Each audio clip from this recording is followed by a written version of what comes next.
All right, even though I caused the delay, I think I'll get started.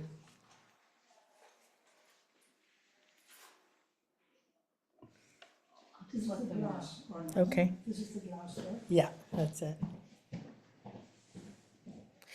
So tonight I'm going to talk about dealing with overwhelm, dealing with feeling. Who is not overwhelmed in these times? Who is not overwhelmed? And the reason that's why I'm going to talk about that tonight is because so many people are feeling overwhelmed.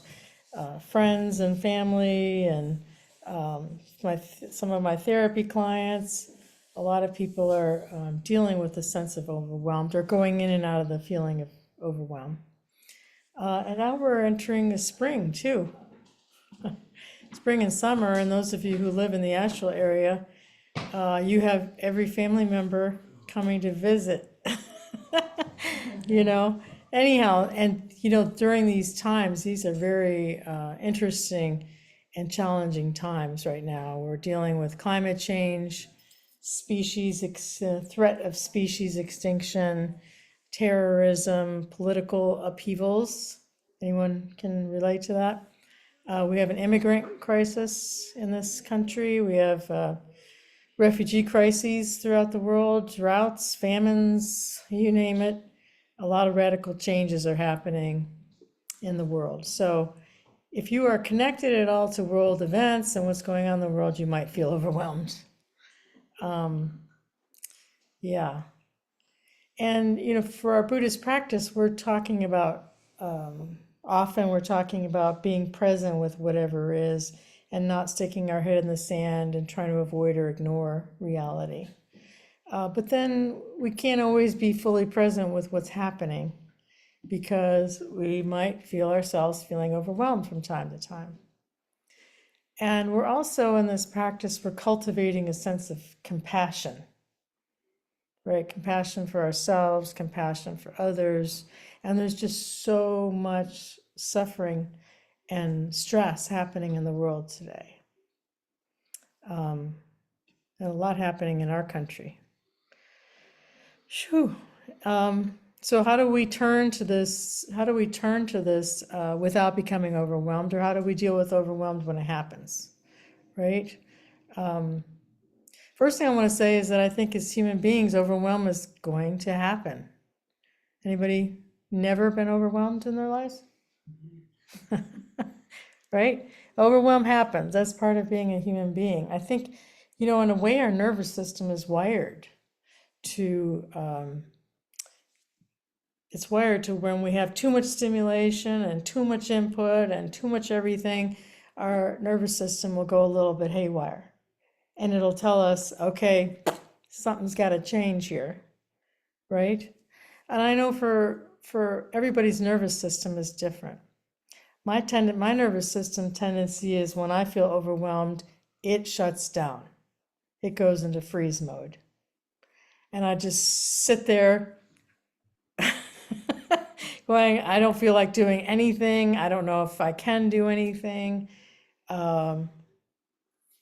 Yeah, and unfortunately, most of the day I have to get up and do my work and take care of business. So I have to learn how to work with this frozen mode. And then other people, like I have a family member, when she gets overwhelmed, when she's actually in a perpetual state of overwhelm, she goes into hyperactive, getting everything done mode, right? And her list is 100 items long, and it's never ending, and it's constantly stressful, right? So she goes into hyper overdrive, gonna get her done. Here, I'm on this side going, frozen. She goes in. So I think we have to first recognize when we're overwhelmed and how it's affecting our nervous system, because that'll let us know how we might want to work with it. Yeah. How do you typically react to a sense of overwhelm? Then determine whether this overwhelm is self-perpetuated. Did you create it? How did you create it if you did? Or did it just happen? Out of nowhere, out of the blue, you feel overwhelmed. Sometimes that happens, right? But I think oftentimes for me, and you might look at yourself, if I'm not sleeping well, ding, ding, ding, ding, ding, ding, there's a chance that I'm going to be overwhelmed, even if the littlest curveballs are thrown my way, right? If I have a lot of crises happening in my life at one time, or a relationship disagreements or crises, a lot of different factors might come together. But what's really interesting is I was just on the Zoom for a long time with Donald Rothberg. We were discussing engaged Buddhism and how, as Buddhist teachers, we can continue to be engaged in the world and to promote engagement in the world, positive engagement. And he was stressing that one of the most important factors is our ethical practice, our sila practice. You know, in Buddhism, it's a big deal. You want to be living according to your ethical values. You want to practice the 5 precepts, right? Which, and he said that in the West, there's almost no talk about the precepts. People don't focus on the precepts when they're the core of the Buddhist teachings, right? And the first precept is to revere life, to don't harm other living beings, right? That, by the way, and don't promote killing don't promote anyone to kill, right? Donald was saying that about 250 years after the Buddha died, the king at that time outlawed all killing, including of animals, in India. So no one was allowed to kill, including animals. And he was promoting kindness. He even had started clinics. This was 400 years ago. He started clinics for injured animals. This was unheard of back in that day, right? Not stealing and to promoting the integrity of people's belongings and, integrity around borrowing and using things. That's one of the precepts. Not engaging in sexual misconduct that harms someone else through our own sexual energy, including ourselves, by the way. These all include ourselves. Not lying, speaking honestly and with integrity and walking our talk. And that's another precept, as well as avoiding intoxicants, things that intoxicate the mind. So why am I mentioning this? Because when we are breaking these ethical precepts, we are much more prone to feeling overwhelmed. Right? When we're causing ourselves or anyone else harm, we're going to get easily overwhelmed.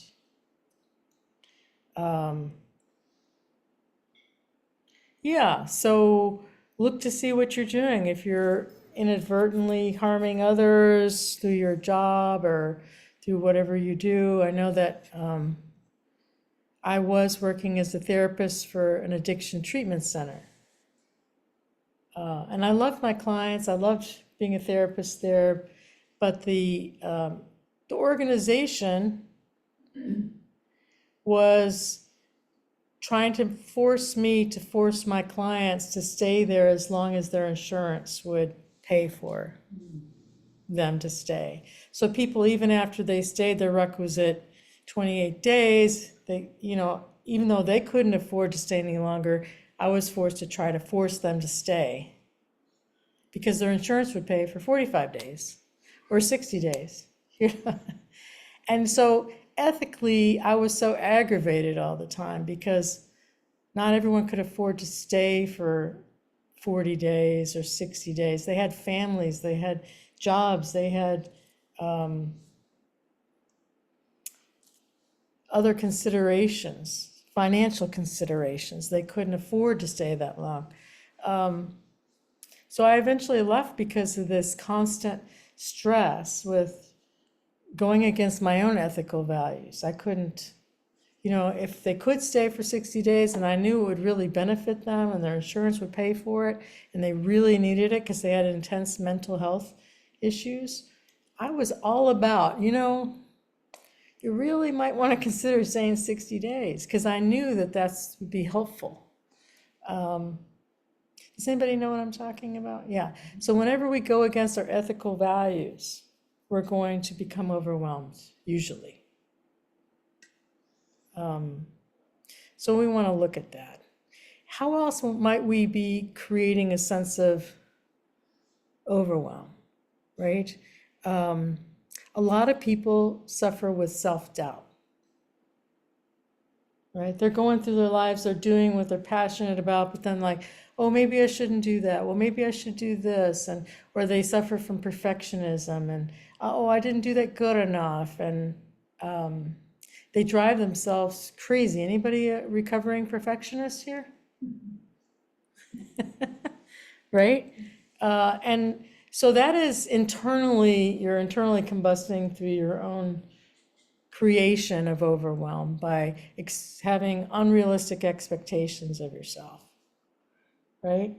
Mindfulness is the antidote to perfectionism, by the way, because the more we can bring mindful awareness to the stress that perfectionism causes us, the more we start to let go of it. Yeah. Anyhow, do you have a pattern of overcommitting?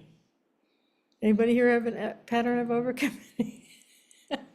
Right? Taking on more than what is realistic or possible or even helpful. Yeah. I think in this society, this is a very heavily valued, taking on more than what you can handle. For a while there, I noticed that every time I asked someone, how are you doing? They would go, I'm busy, really busy. Notice that when you ask people how are they doing, how many times you hear how busy they are, right? This is it's expected. And if you're not overly busy, people are wondering, are you okay? Is everything okay in our society? It's a point of pride. So maybe we got in the habit of it, right? My mother's 92 years old last week, and she's the busiest person I've ever known, right? And she's so mad now that her body won't let her go 12 hours a day anymore. She goes, she's out there watering over an acre of garden every day. And I'm like, God. But she gets a lot done. But she's got the habit of staying very, very busy. And this could be a problem. There's a lot of suffering that's involved in that internal combustion I was talking about, the other family member that her to-do list is never done. Pico Iyer, the sports writer, is he sports writer? Travel writer. I love his, have you ever read some of his travel? He's an amazing writer. But he has a practice where he goes every year to a monastery, I think it's in Scotland, and he spends a whole month in complete silence. Right? That's his practice, the silence practice. He calls it silence and simplicity, but that's how he rejuvenates. But he says, we're moving at the speed of light and not the speed of life, which is one of my favorite quotes. Yeah. If you study neuroscience, then you've learned that our brain can only handle one task at a time. People think, I'm a great multitasker. Actually, your brain is good at being here and then moving over here and then moving back to here and then moving over there and then moving. But we're actually not doing things at the same time. Yeah, it actually studies show that it makes you less productive to multitask than you would be if you just started something and tried to finish it. Hyper multitasking creates a lot of overwhelm, stress. Yeah, if you can slow down and just do one thing, try to get her done. Yeah. One day, I like to, anyone else like to drive a little bit over the speed limit? Yeah. I do too. I say it's my natural pace. But anyhow, um, yeah, I was one day driving and I decided to be with the motivation to go fast. And I've been slowing down since I've been doing this. And I noticed that there was a hyper revved up kind of get there feeling, kind of an overwhelming, hyped up, revved up feeling that was internally that motivates me to go fast. Yeah. So you might want to look at that. Is there an internal combustion revving you up? You might not have that issue. A lot of times people are overwhelmed by physical pain. Anybody ever been overwhelmed by physical pain? Yeah. Mindfulness is very helpful to reduce physical pain. Studies show by 40%. MBSR programs have seen that. So if you can bring mindfulness to physical, emotional pain, it'll help reduce the pain. If you can't be with it, then compassion and meds, right? And meds are part of the compassion practice if you can take some meds without getting addicted to them. Yeah. Anyhow, we want to constantly look at what's motivating us to stay in the state of overwhelm. What can I let go of that's helping me, or making me feel more overwhelmed? Right? There was a few. I'm constantly working with people to see if they can let go of some news, influx of news, because this one lady, she's like, I'm so anxious. I don't know what to do. I can't reduce my anxiety. I can't even meditate. I'm so anxious. And I said, okay, what do you do? What are you doing? How's your day look? So she was spending like 3 hours a day in news feeds, between her phone news feeds and news at home, radio and whatever she was listening to, CNN, I don't know what she was listening. And she probably was listening more because her phone was dinging all the time with latest news things. Do you know what I mean? So it took quite a while. I was like, you might want to reduce the amount of news. Because anybody heard good news lately? Right? No, it's all negative that you hear. And it's all, the world is falling apart. I mean, it's amazing that we're still sitting here if you take the news as intensely as they portray it. We should all be gone by now. So about 2 or 3 months later, she finally cut down on the news and only had one feed that she would allow herself to look at in the morning, and that was it. And she was amazed at how much more relaxed and happy she was, right? And then of course we might have a sense of overwhelm that's coming from inner pain, right? So if we've had trauma from our past or difficult experiences, they might be getting triggered by something that's happening in our life right now, or a person in our life. From a mindfulness perspective, if we can be with it, we want to practice that deep investigation I was talking about in meditation today, where we because it's going to arise. Anybody notice that? Have you ever, like a balloon where something wants to poke through the balloon, you push it, it pokes out somewhere else, right? It's going to come out, especially when we sit to meditate. So take your time, if you can, be with it, to practice rain, recognize, accept, investigate it in the body, heart, and mind, and bring nurturing, non-attached attention to it.